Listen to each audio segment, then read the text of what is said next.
ಕಡಲಲ್ಲಿ ಹಾಕಬೇಡ. ಈ ದಿನ ಬಡವರನ್ನು ಇಂದಿನ ತಳುಕು ಬೆಳಕಿನ ಸಮಾಜದಲ್ಲಿ ನಾವು ಕಷ್ಟಪಡೋದು ನಿನ್ನ ಕಣ್ಣಿಗೆ ಕಾಣಲಾರದೆ. ಅಂದಾಗ ಈ ಶಿವನು ನಮ್ಮ ಬಗ್ಗೆ ಕಣ್ಣು ಮುಚ್ಚಿಕೊಂಡು ಕುಳಿತಿದ್ದಾರೆ. ಆದಷ್ಟು ಬೇಗ ಈ ನಮ್ಮ ಬಾಳಿಗೆ ಬೆಳಕಾಗಿ ಬಂದು ನಮ್ಮನ್ನು ಆಶೀರ್ವದಿಸಿ ಉತ್ತರಿಸುವಂತ ನಾನಿನಲ್ಲಿ ಸೆರಗುಂಡಿ ಬೀಳ್ಕೊತಾ ಇದ್ದಾರೆ.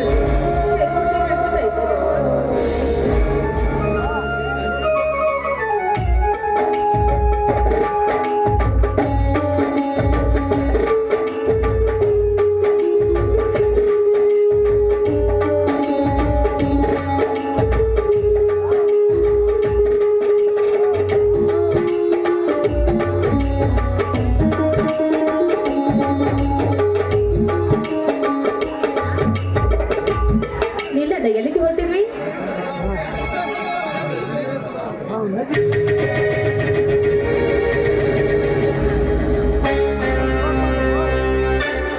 ಹುಟ್ಟಿದ ಮನೆಯಲ್ಲಿ ರೊಟ್ಟಿ ಬಟ್ಟಿಗೆ ಬರಬಂದಾಗ ಅದರವರೇ ತಮ್ಮ ತಂಗಿಯರ ಮೇಲೆ ಹಾಕದೆ ನನ್ನ ಹೊಸ ವಾಸಸ್ಥಾನವಾದ ಕುಬೇರ ನಗರಕ್ಕೆ ಹೊರಟಿರುವೆ.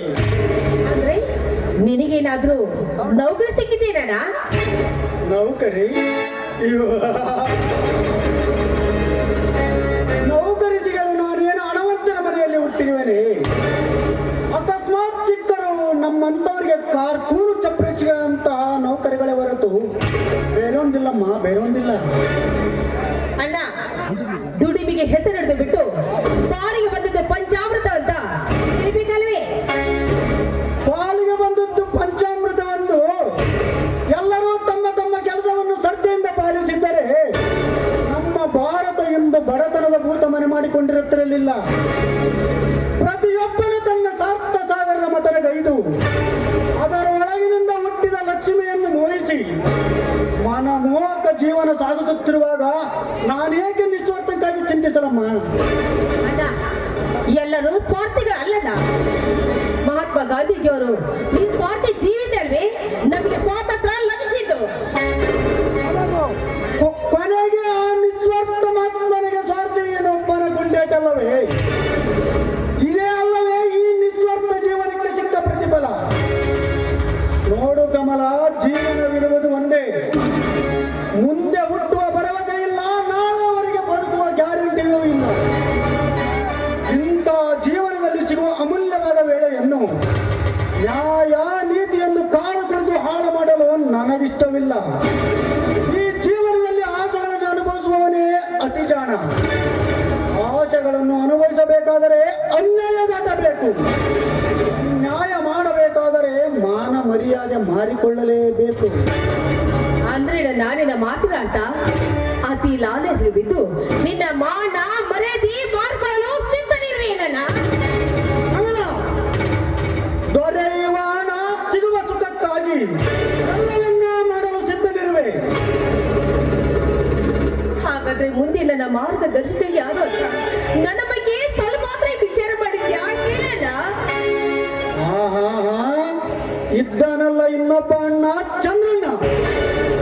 ನ್ಯಾಯ ನೀತಿಯೊಂದು ಕರ್ಮ ಜೀವನವನ್ನು ಸಾಗಿಸುತ್ತಿರುವ ಧರ್ಮಿ. ಅವನೇ ನಿನ್ನ ಮುಂದಿನ ಮಾರ್ಗದರ್ಶಕಮ್ಮ. ಅವನೇ ಮುಂದಿನ ಮಾರ್ಗದರ್ಶಕ. ಅತಿ ಲಾಲಸವೇ ನರಕ, ಅರಿವಿನ ನಿವಾಸವೇ ಸ್ವರ್ಗ. ಆ ಸ್ವರ್ಗವನ್ನು ನೀನು ಯಾವತ್ತೂ ತೊರೆದು ಹೋಗಲಿಲ್ಲಣ್ಣ. ಈ ನಿನ್ನ ಉಪದೇಶಕ್ಕೆ ಮರಳಾಗುವ ಬಾಲಕನು ನಾನಲ್ಲ. ನಾನು ಕಾಣುವ ಕನಸು ನನಸಾಗಬೇಕಾದರೆ, ಪಿತ್ರಾರ್ಜಿತ ಸೊತ್ತನ್ನು ಮರಳಿ ಪಡೆಯಬೇಕಾದರೆ ನಾನು ಮನೆಯನ್ನು ತೊರೆಯಲೇಬೇಕು. ನಾನು ಬರುವ ಕಮಲ, ನಾನು ಬರುವೆ.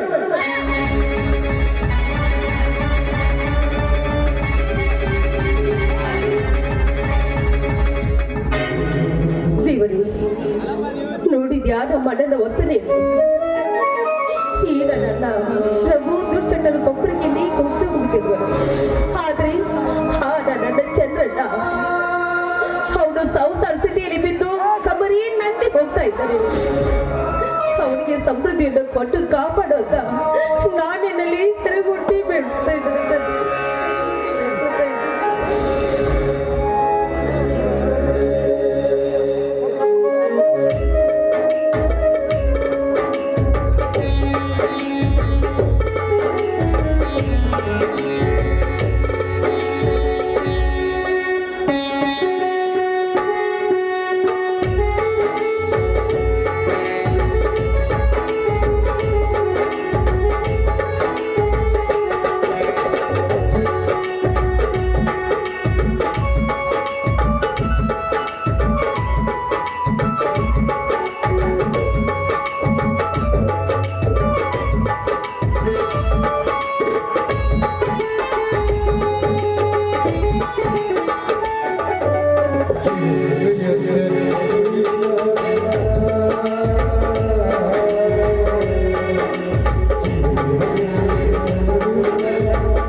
ಬಡತನದ ವಿಷಯ ಬಿಟ್ರೆ ಮತ್ಯಾವ ವಿಷಯದ ಚಿಂತೆ ಮಾಡ್ಲಿಕ್ಕೆ ತಿಳಿದ ವಿಷಯ ಹೇಳೋಣ. ಹೇ, ನೀ ಚಿಂತಿಸುವುದೆಲ್ಲ ನಾಟಕ್ಕೆ ನರಳಿಕೆ ಎನ್ನುವಂತೆ. ಅಣ್ಣ, ಇಂದು ರಘು ಅಣ್ಣ ತನ್ನ ಬಟ್ಟೆ ಬರೆಗಳು ಕಟ್ಟಿಕೊಂಡು ಮನೆ ಬಿಟ್ಟು ಹೋದ. ಹುಚ್ಚಿಡ್ದ ನಾಯಿ ಅಂತಾನೆ ವರ್ತನೆ ಮಾಡ್ತಾನೆ.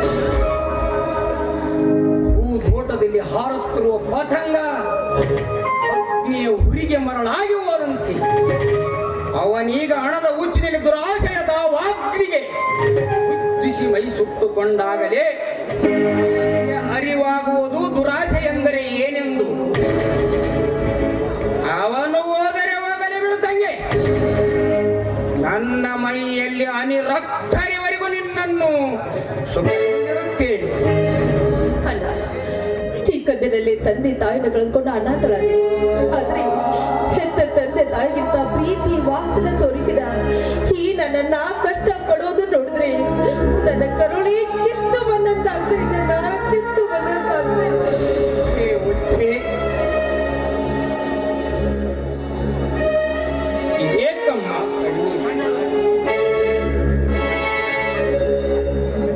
ಸತ್ಯವಾನಂತ ರಾಜನಿಗೆ ತಪ್ಪಲಿಲ್ಲ. ಕಟ್ಟಿಗೆ ಮಾರಿ ಜೀವಿಸುವುದು ಸತ್ಯ ಹರಿಶ್ಚಂದ್ರನಂತ ದೊರೆಗೆ ತಪ್ಪಲಿಲ್ಲ. ಸುಡುಗಾಡು ಕಾದು ಜೀವಿಸುವುದು ಇಂಥ ಮಾನ್ ವ್ಯಕ್ತಿಗಳಿಗೆ ತಪ್ಪಲಿಲ್ಲ. ಈ ಹೊತ್ತು ಗೊತ್ತಿನ ಆಟ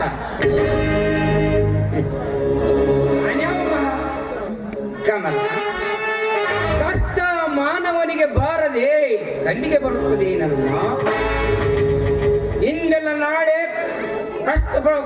ಇಂದೆಲ್ಲ ನಾಳೆ ಪ್ರಾಯಶ್ಚಿತ್ತ ಪಟ್ಟು ಬೆಟ್ಟದಂತೆ ತಲೆ ಮೇಲೆ ವಿಘ್ನ ನಿವಾರಕನು ವಿನಾಯಕನು ನಿನ್ನ ವಿವಾಹವು ನಿರ್ವಿಘ್ನವಾಗಿ ನಡೆಯುವಂತೆ ಆಶೀರ್ವದಿಸಿದರೆ ನಮ್ಮ ಹೊಣೆಗಾರಿಕೆಯ ಭಾರ ಸ್ವಲ್ಪನಾದರೂ ಕಡಿಮೆ ಆದಂತಾಗುತ್ತದೆ ನೋಡಮ್ಮ. ಆಯ್ತು ಬಾಡ, ಮೊದಲನೇಗೆ ನಾಟಿ ಕಟ್ತೀನಿ.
ಈ ಸಂತೋಷದ ಸಮಯದಲ್ಲಿ ನಿನ್ನ ತಂಗಿಗೋಸ್ಕರ ಒಂದು ಹಾಡನಾದ್ರೂ ಹಾಡ್ಬೋದು.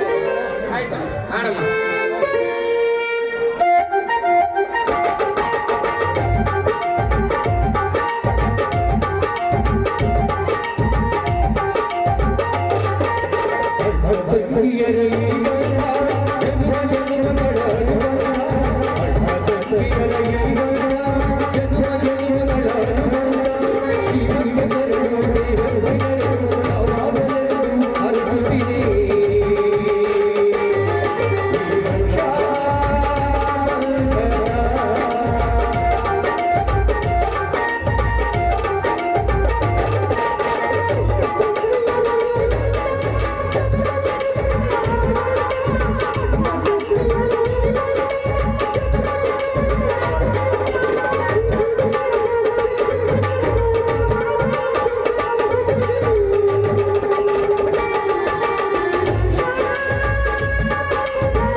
ನಮಸ್ಕಾರ ಮಿತ್ರ, ನಮಸ್ಕಾರ.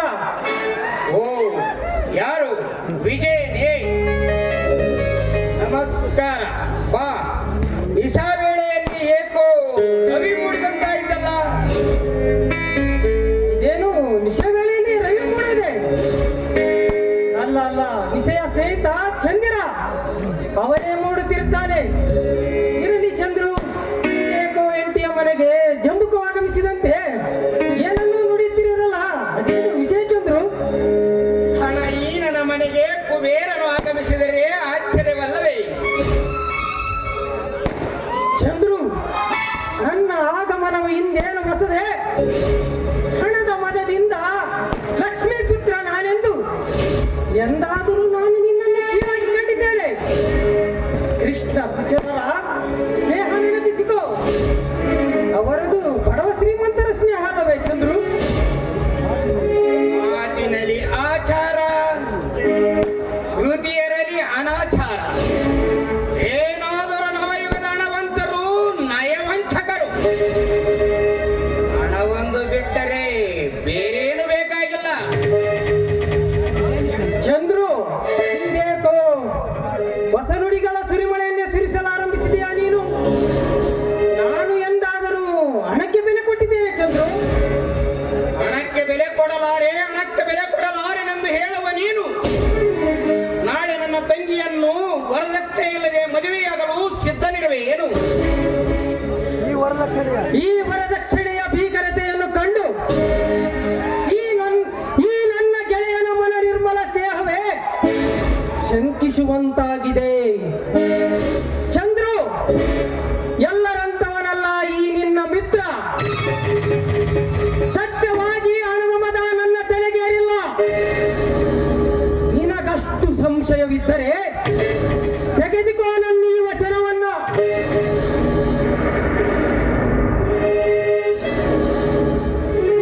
ನಿನಗೊಪ್ಪಿಗೆ ಇದ್ದರೆ ಬೆಳೆದು ನಿಂತಿರುವ ಈ ನಿನ್ನ ತಂಗಿ ಕಮಲೆಯನ್ನು ವರದಕ್ಷಿಣೆ ಇಲ್ಲದೆ ನಾನು ಮದುವೆಯಾಗಲು ಸಿದ್ಧನಿರುವೆ ಚಂದ್ರು.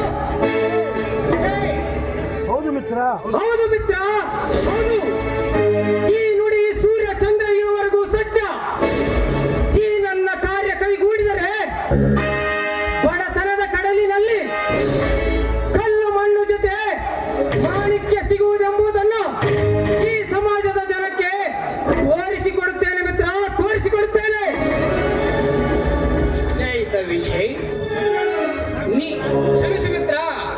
ಬಡತನದ ಬಗೆಯಲ್ಲಿ ದಿಟ್ಟವನ್ನು ಅರಿಯದೆ ಕಟು ನುಟಿಯನ್ನು ಆಡಿದ ಚಂದ್ರನನ್ನು ತಪ್ಪು ನಿನ್ನದಲ್ಲ ಮಿತ್ರ, ನಿನ್ನದಲ್ಲ. ಇದೆಲ್ಲ ಈ ಶ್ರೀಮಂತರ ಸಮಾಜತೆ. ಅವರು ಮದುವೆಯನ್ನು ವ್ಯಾಪಾರವನ್ನಾಗಿಸಿ ಅದರ ಬೆಲೆಯನ್ನು ಗಗನೆತ್ತರಕ್ಕೇರಿಸಿದ್ದಾರೆ. ಈ ವರದಕ್ಷಿಣೆಯ ಸಂತೆಯಲ್ಲಿ ಬಡವರಿಗೆ ವ್ಯಾಪಾರ ಇಲ್ಲದಿರುವುದೇ ಈ ನಿನ್ನ ಕಟು ನುಡಿಗೆ ಕಾರಣ ಮಿತ್ರ, ಕಾರಣ. ನಿಜವಾಗಿಯೂ ಅಗ್ನಿಯೊಡನೆ ಕೋಪಿಸಿಕೊಂಡು ಕಾದಾಡಿ ಮೈ ಕೂದಲು ಸುಟ್ಟುಕೊಂಡ ಮೂರ್ಖ ಕರಡಿಯ ಪಾಡಾಯಿತು ನನ್ನದು. ಚಂದ್ರು, ವ್ಯಥೆಯನ್ನು ಮರೆತು ವಿಷಯಕ್ಕೆ ಬಾ. ನಿನ್ನ ತಂಗಿಯನ್ನು ಕೊಟ್ಟು ಬೀಗಸ್ತನ ಬೆಳೆಸಿಯೋ ಅಥವಾ ನನ್ನ ಕಟು ನುಟಿಗಳಿಂದ ನಿನ್ನ ಮುಗ್ಧ ಮನ ಕೆರಳಿಸಿ ಕಪಟತನದ ಸಂಬಂಧ ಬೆಳೆಸಲಿ? ಇಲ್ಲ ಮಿತ್ರ, ಇಲ್ಲ. ನಿಜವಾಗಿ ಈ ನಿನ್ನ ತಂಗಿ ಕಮಲೆಯನ್ನು ನನ್ನ ಮನಪೂರ್ವಕವಾಗಿ ಪ್ರೀತಿಸುತ್ತಿರುವೆ. ಈ ನಿನ್ನ ತಂಗಿ ಕಮಲೆ ಯಾವುದರಲ್ಲಿ ಕಡಿಮೆ ಇದ್ದಾಳೆ? ಸೌಂದರ್ಯದಲ್ಲೇ, ವಿನಯದಲ್ಲೇ. ಈ ಕೆಸರಿನ ಕಮಲ ಸಿಗಬೇಕಾದರೆ ನನ್ನ ಪುಣ್ಯ. ನಿನ್ನ ಸಮ್ಮತಿ ಏನೆಂದು ಮೊದಲು ಹೇಳು ಮಿತ್ರ. ನಿನ್ನ ನುಡಿಗಳಿಂದ ನಾನು ಹೆಜ್ಜೆ ಹೆಜ್ಜೆಗೆ ಮೂಕನಾಗಿ ಬಿಟ್ಟಿದ್ದೇನೆ. ನಿನ್ನ ಮಾತಿಗೆ ಬದಲು ಹೇಳುವಷ್ಟು ಶಕ್ತಿ ನನಗಿಲ್ಲ. ತುಂಬಾ ಧನ್ಯವಾದಗಳು ಚಂದ್ರು, ತುಂಬಾ ಧನ್ಯವಾದಗಳು. ವರನ ನಿರ್ಧಾರವಷ್ಟೇ ಮುಖ್ಯವಲ್ಲ, ವಧುವಿನ ಸಮ್ಮತಿ ಕೂಡ ತುಂಬಾ ಮುಖ್ಯವಾಗಿದ್ದು. ಅದನ್ನು ನೀ ಕೇಳಿ ತಿಳಿದುಕೋ. ನಾ ಇನ್ನು ಬರಲೇ ಚಂದ್ರು. ಆ ಈ ಬಡವನ ಮನೆ ಚಾ ಸವಿದರೆ ಸರಿಯಾಗಿತ್ತು. ಬೇಡ ಮಿತ್ರ, 2 ದಿನ ಜಾತ್ರೆಯಲ್ಲಿ ಚಿಕನ್ ಮಟನ್ ತಿಂದು ಸಾಕಾಗಿದೆ. ಇನ್ನೊಮ್ಮೆ ಬರುವೆ, ನಿನ್ನ ತಂಗಿಯ ಕೈಯಾರೆ ಸಿಹಿ ಊಟ ಮಾಡಿ ಹೋಗೋಣ. ಹಾಗೆ ಬರ್ಲೆ ಚಂದ್ರು.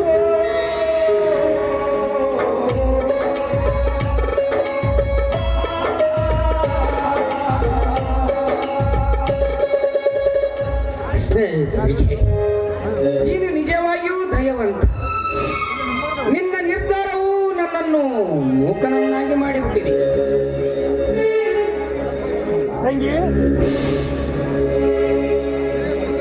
ಹಾ ತಂಗಿ, ವಿಜಯನ ಬಾಳ ಸಂಸಾರದಲ್ಲಿ ಪ್ರವೇಶಿಸಲು ನಿನಗೆ ಇಷ್ಟವಿದೆಯೇನಮ್ಮ?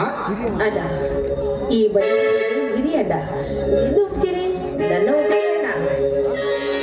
ಅಂದರೆ ನಿನ್ನ ಒಪ್ಪಿಗೆ ಕೂಡ ಇದೆ ಎಂದನಿಸುತ್ತದೆ. ಇರಲಿ, ಈ ಲಗ್ನವೊಂದು ನಮ್ಮ ಮಾತಾಯಿ ದ್ಯಾವಮ್ಮ ದೇವಿಯ ಕೃಪಾ ಆಸಿ ಹೊರಗಿದೆ. ನಮ್ಮಷ್ಟು ಪುಣ್ಯಶಾಲಿಗಳು ಯಾರಿಲ್ಲ ನೋಡಮ್ಮ. ಹೌದಣ್ಣ, ಮಾತಿಗೆ ಕಡಿಮೆನ ಹಾಕು, ಊಟ ಮಾಡಿ. ಆಯ್ತು ಬಾಣ. ಆಯ್ತು.